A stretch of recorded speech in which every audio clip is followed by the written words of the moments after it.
बिस्मिल्लाहिर्रहमानिर्रहीम। मैं आज आफ्ताब जहांगीर साहब से मिलने के लिए आई थी और जैसे बहुत सारे जो हमारे अल्हम्दुलिल्लाह पाकिस्तान में जो पीटीआई है, ख़ास तौर पर प्राइम मिनिस्टर इमरान खान साहब, उन्होंने हमेशा कहा है कि मैं सफ़ीर कश्मीर हूँ और उन्होंने कश्मीर की आज़ादी की हमेशा बात की। और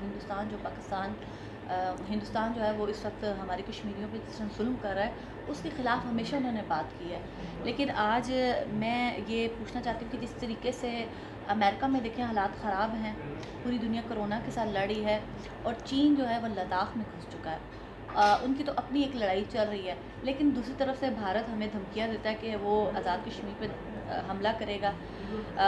लेकिन मैं पूछना चाहती हूँ आफ्ताब जहांगीर साहब, जिस तरह देखें भारत जो है वो एक तरफ से चीन से मुकाबला नहीं कर पा रहा और हमें धमकियाँ लगा रहा है, और दूसरी तरफ ये कि हमारी मतलब क्या स्ट्रेटजी होनी चाहिए, हमारा क्या प्लान होना चाहिए।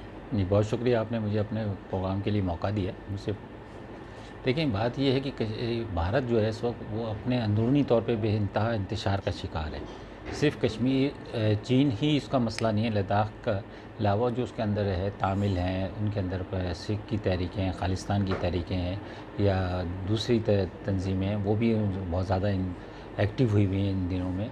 लेकिन वो असल में कश्मीर से अपनी इसलिए कश्मीर पर उसने ज़्यादा फोकस रखा हुआ कि अगर कश्मीर को रिलैक्स करता है तो जो वहाँ की आज़ादी की तहरीक है वो इतनी उरूज पर है इस वक्त, जो पिछले 70 साल में भी नहीं थी। और इस वक्त वहाँ पर जैसे आपके इल्म में होगा कि वहाँ पर बच्चों को सिर्फ दो ही चीज़ें आती हैं, या तालीम या आज़ादी। वो दो बातें करते हैं, या तो आज़ादी की जंग की बात करते हैं, कश्मीर की आज़ादी की बात करते हैं, कश्मीर को पाकिस्तान के साथ देखने की बात करते हैं, या फिर वो तालीम की तरफ तवज्जो देते हैं। तो उन इंडियन फ़ौजों ने वहाँ पर सबसे ज़्यादा जो इस वक्त वो की हुआ जुल्म जो किया हुआ है, जिसकी मैं ये समझता हूँ कि हर आदमी उसकी मज़म्मत करता है, और ख़ास तौर पर मुसलमानों को, मुस्लिम उम्मा को तो ख़ास तौर पे इसकी मज़म्मत करनी चाहिए, और वो ख़ामोश हैं। मुझे उनकी ख़ामोशी मुनासिब नहीं लगती, बल्कि मैं समझता हूँ कि ये मुजरमाना ख़ामोशी है कि वहाँ पे जिस तरह बच्चों के साथ जुल्म हो रहा है, छोटे छोटे बच्चों को जेलों में डाला जा रहा है और उन्हें मंशियात का आदी बनाया जा रहा है, और इसी तरह हमारी बच्चियों के साथ जो जुल्म हो रहा है, नौजवानों के शहीद किया जा रहा है, जो हमारे बुज़ुर्ग वहाँ पर हैं उनके साथ जुल्म हो रहा है। तो ये कब तक होगा? ये आखिर का ये मैं ये समझता हूँ कि पूरी वो मुसलमान उम्मा जो है एक जिस्म की मानंद है। जब हमें ये कहा जाता है कि जिस्म के किसी हिस्से को तकलीफ़ हो तो पूरे जिस्म के तकलीफ़ होती है, तो अभी एक जिस्म के हिस्से को तकलीफ़ है, लेकिन जो बेहिस्सी नज़र आ रही है वो भी बड़ी मायने ख़ेज़ है। देखिए, सिर्फ़ कारोबार ही दुनिया के अंदर नहीं है कि लोगों ने बाज़ हमारे इस्लामिक ममालिक कारोबार की वजह से इंडिया से अपने ताल्लुकात ख़राब नहीं करना चाहते, और जिस तरह उन्हें खुलकर कश्मीर पर बात करनी चाहिए वो नहीं करते। ये यकीनन बड़ा मुल्क है, एक और बड़ी वहाँ पे इकनॉमिक्स कंट्री है वो, लेकिन सिर्फ़ माशियात के ऊपर या कारोबार के ऊपर तो ज़िंदगियाँ नहीं गुज़रती। इंसान के अपने भी कुछ असूल हैं, और मैं ये समझता हूँ कि पाकिस्तान और इमरान खान ने तो जैसा ख़ुद कहा था कि वो सफ़ीर कश्मीर हैं, और वो किसी भी मौके पर अगर किसी के जहन में ये बात है तो ये उसकी गलतफ़हमी है। वो जब कभी भी हमारी उनसे मुलाकात होती है तो उनकी बातचीत के अंदर ज़रूर कश्मीर का ज़िक्र आता है, और वो कश्मीर को अवलीन फ़ोकस में से उनका है कि वो उसको समझते हैं कि कश्मीर के बग़ैर पाकिस्तान नामुकम्मल है। और मैं भी ये समझता हूँ कि हर पाकिस्तानी ये समझता है कि कश्मीर के बग़ैर पाकिस्तान नामुकम्मल है। जब तक कश्मीर हमारे साथ मुकम्मल तौर पर आज़ाद होकर ऐलान नहीं करेगा, पाकिस्तान मुकम्मल नहीं होगा। लेकिन जहांगीर साहब, आप ये भी तो देखें ना कि कितनी हुकूमतें आई हैं, वो कहते तो हैं कि कश्मीर जो है वो हमारी शहरग है।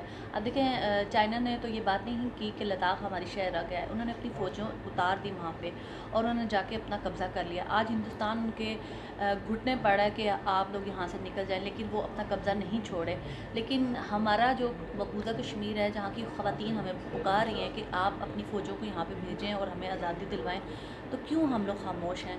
मतलब सिर्फ आवाज़, नारे लगाना या प्रोटेस्ट कर लेना या सिर्फ ज़बानी कलामी इजहार करना से तो ये मामला हल नहीं होगा। अच्छा, देखें, कश्मीर जो है, असल में कश्मीर का मसला हमने यूनाइटेड नेशन में उठाया हुआ है, और उसके मुताबिक जो यूनाइटेड नेशन का है उसके मुताबिक हम चाहते हैं कि वो इसका मसले का हल निकले। और चाइना का एक सूरत हाल डिफरेंट थी, और ये कि मैं ये समझता हूँ कि जंग जो है वो मसले का हल नहीं है, लेकिन क्योंकि वहाँ तो मुसलसल एक जंग में है, वो जहाद के अंदर हैं कश्मीर के लोग, और उन्हें سخت ضرورت بھی ہے اس وقت پاکستان کے ساتھ ساتھ تمام مسلم امہ کی سخت ضرورت ہے، کیونکہ وہاں کی جو زندگی ہے ان کی بہت تنگ ہو چکی ہے کہ اسکول بند ہیں، ہاسپٹلس بند ہیں، کرفیو کا حالت ہے، روزگار نہیں ہے اور ضرورت کی اشیاء نہیں مل رہی. تو یہ بڑی مشکل زندگی ہے. یہ کہنا میرے لیے اور آپ کے لیے، بات سننا میرے لیے، بات کرنا تو آسان ہے، لیکن جس پر بیتتی ہے اس کو پتہ ہے. تو لیکن یہ ہے کہ ظلم کب تک ظلم رہے گا. انشاءاللہ یہ بہت جلد جو ہے یہ مسئلہ کا حل نکلے گا اور کشمیریوں کی امنگ کے مطابق نکلے گا انشاءاللہ تعالیٰ. لیکن آپ سے آخری میں بات پوچھنا چاہتی ہوں، آپ نے دیکھا ہوگا کہ پچھلے 3 ماہ سے پوری دنیا میں کرونا جب سے پھیلا ہے، لیکن کشمیر کا جو ایشو ہے وہ سوشل میڈیا پہ بھی اور ہمارا جو میڈیا ہے اس نے بالکل اس کو نظر انداز کر دیا ہے. ایون کوئی بھی شخص جو ہے وہ بات نہیں کرتا کشمیر کے بارے میں. تو کشمیریوں کے ساتھ صرف کیا اظہار یکجہتی کچھ لوگوں کا ہی کام ہے کرنا، یا سوشل میڈیا اور میڈیا کا بھی فرض بنتا ہے؟ نہیں، بالکل بنتا ہے. اور میں یہ سمجھتا ہوں کہ واقعی یہ کمزوری ہے، جبکہ ہمیں اس وقت آزاد ملک ہوتے ہوئے کرونا کی پریشانی سے ہم گزر رہے ہیں. تو وہ جو آلریڈی ایک قید کی زندگی گزار رہے ہیں، جو مسلسل 300 بلکہ 1 سال ہو گیا ہے، میں آج دیکھ رہا تھا کہ 306 دن کے قریب ہو گئے ہیں اور وہ کرفیو کے اندر ہیں. تو وہ ان کے لیے تو 306 دن پہلے ہی کرونا آ گیا تھا، سمجھے نا. دنیا نے تو آج اس کو ایکسپیرینس کیا ہے، لیکن کشمیر کی عوام نے تو اس کو 1 سال پہلے سے اس ایکسپیرینس کو کیا ہے کہ جب انسان کو، اگر آج ہم تھوڑی دیر کے لیے بھی گھر میں بند ہوتے ہیں تو ہمیں ایسا لگتا ہے کہ جیسے ہمارے ساتھ پتہ نہیں کتنا بڑا ظلم ہو رہا ہے، اور ہم کوشش کرتے ہیں باہر نکلنے کی. وہ تو مسلسل 1 سال سے کرفیو میں ہے. تو یہ کمزوری ہے، اسے حکومتی سطح تک تو نہیں ہے. میں آپ کو یقین کے ساتھ کہہ سکتا ہوں کہ ہماری تقریباً تمام میٹنگز کے اندر کشمیر کا ذکر بھی آتا ہے. ہماری فوج بھی بالکل اویئرنیس ہے، اس نے IAS پر نے اس پر بیان بھی دیا ہے. لیکن یہ کہ جس طرح کے ہمیں عام پاکستانی کو کشمیر پہ بات کرنی چاہیے، اس میں تھوڑی سی کمی ہے. اسے ہمیں دور کرنا چاہیے. اپنے اس مشکل وقت میں اپنے ان زیادہ بہن بھائیوں کا فکر کرنی چاہیے، ان کے لیے دعا کرنی چاہیے اور ان کے لیے جہد و جہد بھی کرنی چاہیے. شکریہ، بہت شکریہ آپ کا.